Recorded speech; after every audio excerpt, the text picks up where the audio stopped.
मातृभूमि में सबसे पहले बात तूफान यास की, जो खतरा बनकर ओडिशा और पश्चिम बंगाल पर मंडरा रहा है। ताउते के बाद अब यास तूफान चुनौती बना हुआ है। तूफान 26 मई यानी परसों ओडिशा और बंगाल से टकराएगा। इसकी वजह से कल शाम से ही बारिश शुरू हो जाएगी। इस तूफान को रोकने की क्या है चुनौती और क्या है तैयारियां, इस पर देखिए एबीपी न्यूज की ground report.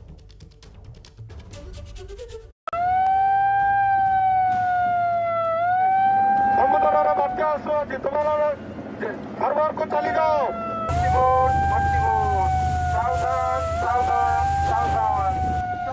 Motor vessel, this is Indian coast guard.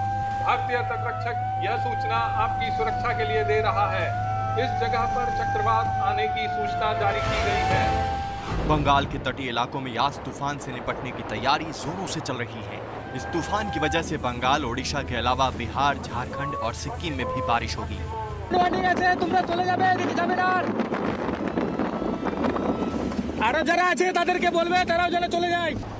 अभी तूफान की वजह से हवा की रफ्तार 60 से 70 किलोमीटर प्रति घंटे है, लेकिन जब ये टकराएगा तब इसकी रफ्तार 170 किलोमीटर से ज्यादा भी जा सकती है।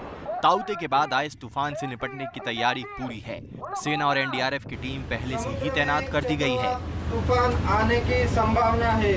भारतीय तटरक्षक आपको यह सूचित करता है।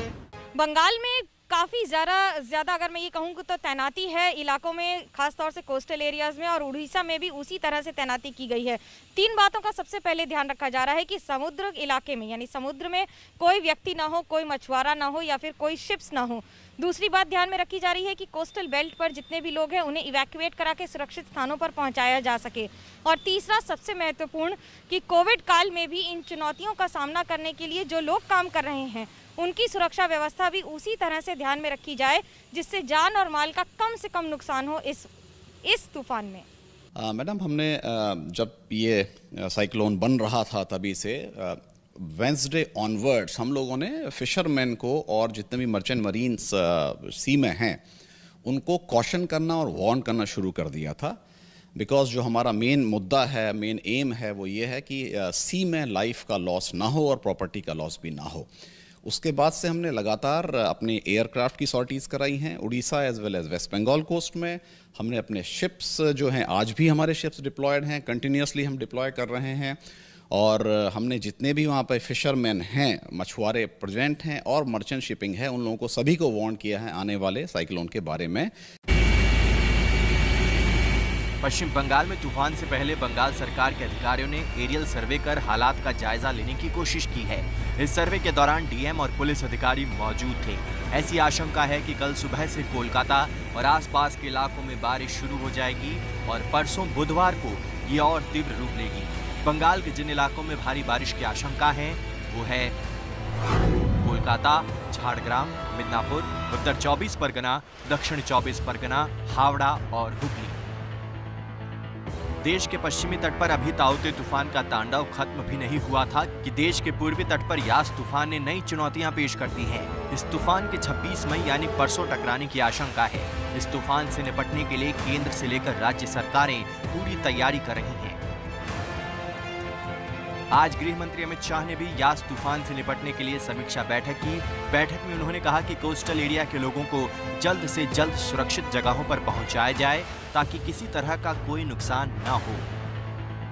अमित शाह ने सभी मुख्यमंत्रियों और अधिकारियों से कहा कि पूर्वी तट में जो 24 ऑक्सीजन प्लांट चल रहे हैं वहां तूफान की वजह से किसी तरह की दिक्कत न आ पाए, इसलिए उनकी सुरक्षा का भी विशेष ध्यान रखा जाए। कल पीएम मोदी ने तूफान की तैयारियों की समीक्षा की थी और जरूरी निर्देश दे दिए थे।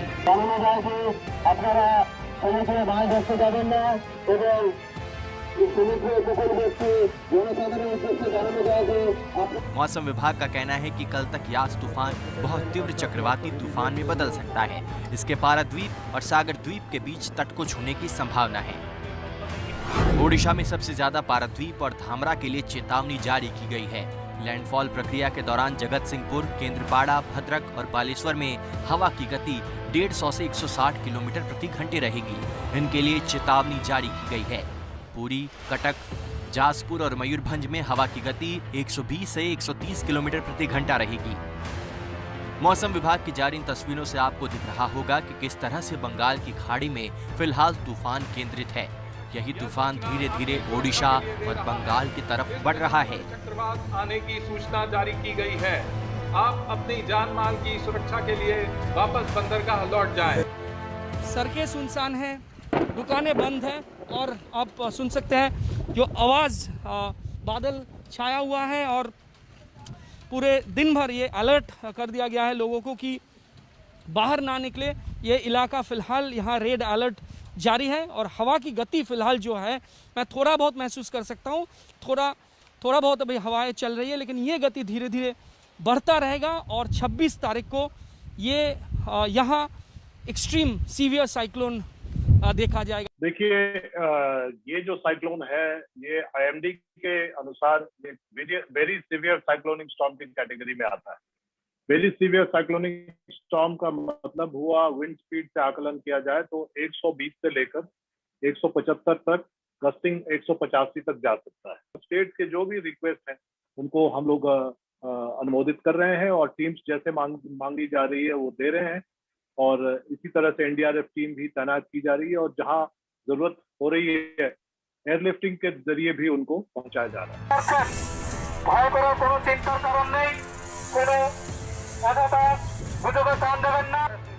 इस तूफान से निपटने के लिए नौसेना और कोस्ट गार्ड हाई अलर्ट पर हैं।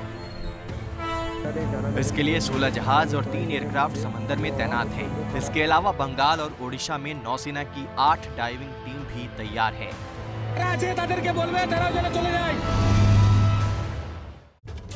और इसी तूफान पर पल पल की जानकारी देने के लिए हमारे साथ हमारी संवाददाता मनोज्ञा लोईवाल बालासोर ओडिशा से और कुंतल चक्रवर्ती बंगाल के दीघा से मौजूद हैं। पहले मैं आपका रुख करना चाहूंगी मनोज्ञा, जब सुबह आपसे बात हो रही थी तो उसी समय वहां पर बालासोर में बारिश शुरू हो गई थी, तेज हवाएं भी चल रही थी। इस समय का क्या अपडेट? शोभना, बारिश तो सुबह से ही हो रही है, दोपहर के बाद से तेज हो गई है, हवा भी तेज है, लेकिन अब जो आगाज है यानी कि दस्तक दे चुका है साइक्लोन, लेकिन अब जो आने वाले कुछ घंटे हैं ये बड़े क्रूशल होंगे, खासतौर से तटवर्ती इलाकों में जहां पर लोगों को सुरक्षित स्थानों पर पहुंचाया जा रहा है।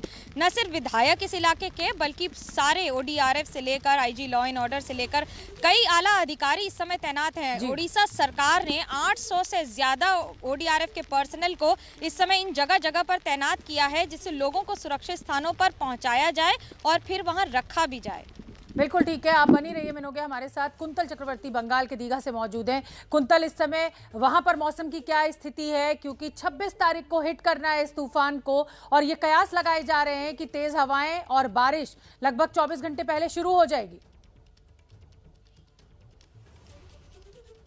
जी बिल्कुल, बारिश शुरू हो गई है। पिछले 1-1.5 घंटे से यहाँ बारिश चल रही है। 15-20 मिनट पहले भी तेज़ बारिश हो रही थी। मैं जहाँ खड़ा हूँ लगभग 100 मीटर पीछे समंदर है और यहाँ जो इलाका खाली कर दिया गया है, रेड अलर्ट जारी कर दिया गया और NDRF के साथ साथ SDRF की जो टीम है वो भी यहाँ तैनात है और आसपास के इलाके के जो लोग हैं उनको यहाँ से 1-1.5 किलोमीटर दूर ले जाया गया है और जिनका कच्चा मकान है वहाँ से भी लोगों को हटाया गया है।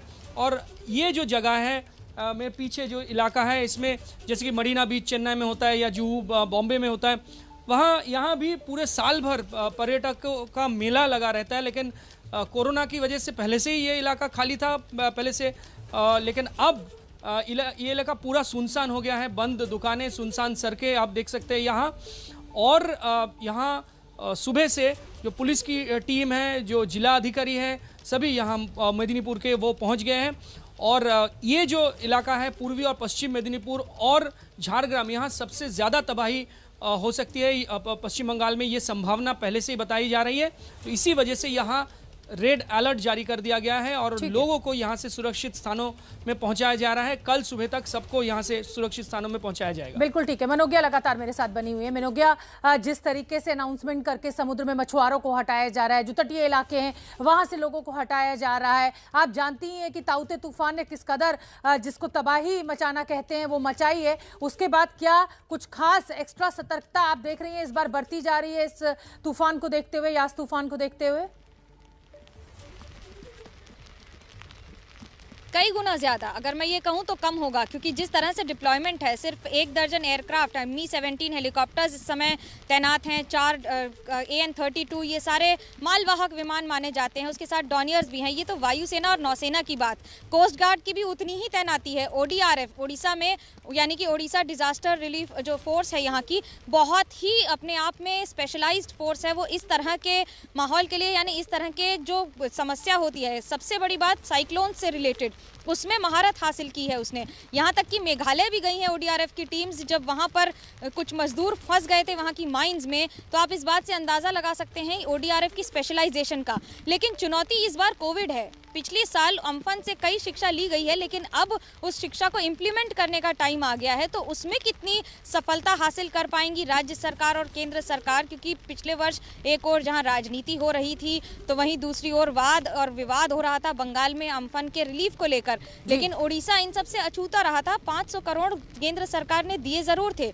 अब बड़ी बात यह होगी कि जान और माल का जो नुकसान है वो सबसे कम से कम रखा जा सके। 19 में फोनी, 20 में अम्फन और 21 में अब एक और तूफान साइक्लोन यास। बिल्कुल, आप ठीक कह रही हैं मिनोज्ञा, और जैसा कि हम लोग सुबह से ही चर्चा कर रहे हैं, अभ्यस्त है जिस तरीके से देखा जाए उड़ीसा में इस तरीके के चक्रवाती तूफान आते रहते हैं और वहां की सरकार बहुत सक्षमता के साथ इन तूफानों को निकाल कर ले जाती है और कोई जानमाल का नुकसान नहीं होता है। कुंतल चक्रवर्ती, अगला सवाल आपसे है, क्योंकि खुद मुख्यमंत्री ममता बनर्जी आज अधिकारियों के साथ बैठक कर रही हैं, खुद समीक्षा कर रही हैं और खुद वो 24 घंटे उस कंट्रोल रूम में मौजूद रहने वाली है जहां से मॉनिटर किया जाएगा इस तूफान को। जी बिल्कुल, पिछली बार भी वो मॉनिटर किया था, लेकिन पिछली बार उम्पुन के समय जो देखा गया था कि सुंदरबन के सटा हुआ जो इलाका है वहाँ बहुत ज़्यादा नुकसान हुई थी और वहाँ के जो लोग हैं उनको अगले 1 साल तक वही नुकसान जो हुआ था उसको झेलना पड़ा था, क्योंकि अभी भी वो शायद वैसे स्थिति में नहीं है जो 1 साल पहले वो हुआ करते थे उम्पुन तूफान से पहले। तो इस बार उस तरह की परिस्थिति ना हो, इसी वजह से पहले से ही जिला जो प्रशासन है वो सतर्क है। और कोलकाता में भी, पिछले बार कोलकाता में भी काफ़ी तबाही देखने को मिली थी। इस बार भी ये कहा जा रहा है कि कोलकाता में कुंतल मिनोज्ञा, मैं आपको रोकना चाहूंगी। इस समय एम्स के डायरेक्टर रणदीप गुलेरिया की प्रेस कॉन्फ्रेंस चल रही है, सीधे वहां का रुख। कई दफ़ा लोग ये कहते हैं कि ऑक्सीजन के साथ ये है, इसका लिंक है, लेकिन कई पेशेंट्स ऐसे भी हैं जो घर पे इलाज कर रहे थे, जिनको ऑक्सीजन की ज़रूरत नहीं पड़ी, घर पे उन्होंने स्टीरॉइड्स ले लिए और शुगर उनकी कंट्रोल नहीं हुई, उनमें भी म्यूकरमाइकोसिस देखा गया है, जो हॉस्पिटल में एडमिट भी नहीं हुए। तो admission and oxygen is not one factor which is definitely linked with this. Hygiene रखना तो वैसे भी ज़रूरी है, स्पेशली जिनको डायबिटीज़ है, क्योंकि अपॉर्चुनिस्टिक इन्फेक्शन उनमें ज़्यादा है। तो जनरल हाइजीनिक मेजर जो हम पहले से कह रहे हैं कि रेगुलर वॉशिंग ऑफ हैंड्स, अगर आप कोई ऑक्सीजन यूज़ कर रहे हैं तो उसकी ट्यूबिंग प्रॉपरली क्लीन हो, जो पानी यूज़ करते हैं ह्यूमिडिफिकेशन के लिए, आइडियल सिचुएशन में अगर वो स्टेराइल वाटर हो तो वो बेटर रहेगा। दूसरा इम्पॉर्टेंट इशू ये है कि ये समझना कि म्यूकर के लक्षण क्या हैं। अभी तक हमने जो देखा है, जो हमारे हॉस्पिटल में हमने देखा है कि मेजॉरिटी हमारे पेशेंट जो हैं उनको म्यूकर अर्ली स्टेज में हो रहा है, तब अभी वो कोविड पॉजिटिव ही हैं। ये एक चैलेंजिंग सिचुएशन होती है, क्योंकि आपको जिनको म्यूकरमाइकोसिस है उनकी ट्रीटमेंट जो है वो लंबे टाइम के लिए चलती है। तो शुरू में आप उनको, वो कोविड पॉजिटिव रहते हैं। 80% जो हमारे पेशेंट दाखिल हैं वो अभी भी कोविड पॉजिटिव हैं, तो वो कोविड एरिया में है। लेकिन जैसे उनकी ट्रीटमेंट चल रही है, कई दफ़ा सर्जरी भी करनी पड़ती है, डिब्राइडमेंट, फिर वो कोविड नेगेटिव हो जाते हैं, फिर उनको कोविड पॉजिटिव एरिया से फिर नेगेटिव एरिया में शिफ्ट करना पड़ता है। सो हॉस्पिटल्स के लिए चैलेंजिंग ये है to have 2 mucor wards, 1 for positive patients and 1 for negative patients, क्योंकि उनकी ट्रीटमेंट जो है वो तो कई हफ्ते चलती है, जो एंटी फंगल ट्रीटमेंट है। और सर्जरी भी जो है उसकी टाइमिंग जो है वो ज़रूरी है, क्योंकि ये भी सही है कि कोविड अगर आप पॉजिटिव हो और बहुत एग्रेसिव सर्जरी करो तो उससे मोर्टेलिटी ज़्यादा हो सकती है, क्योंकि अगर फेफड़े में कमज़ोरी है, ऑक्सीजन की रिक्वायरमेंट है और आप ऑक्सीजन पे हो और उसके ऊपर आपके नेज़ल पैसेजेस या सांस के ऊपर वाले एरिया में सर्जरी की जाए तो इट कैन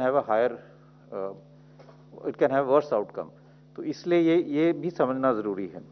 दूसरी चीज़ ये है कि कुछ इसके ऐसे लक्षण हैं जो हम वार्निंग साइंस कहते हैं, जैसे हेडेक है, नाक बंद हो जाना या नाक में क्रस्टिंग होना, नाक से कभी कभी खून आना, या एक साइड में स्वेलिंग हो जाना, आंख के नीचे या चेहरे पे स्वेलिंग हो जाना, या एक साइड पे दर्द ज़्यादा होना और जो है सेंसेशन चेहरे पे कम हो जाना, ये सब जो लक्षण है, अगर किसी को भी ऐसे लक्षण हो और जो हाई रिस्क ग्रुप में है, यानी कि जिनको डायबिटीज़ है, जिनकी शुगर कंट्रोल नहीं है और स्टेरॉइड्स ले रहे हैं, उनको अपने डॉक्टर के साथ संपर्क करके अपना चेकअप कराना चाहिए।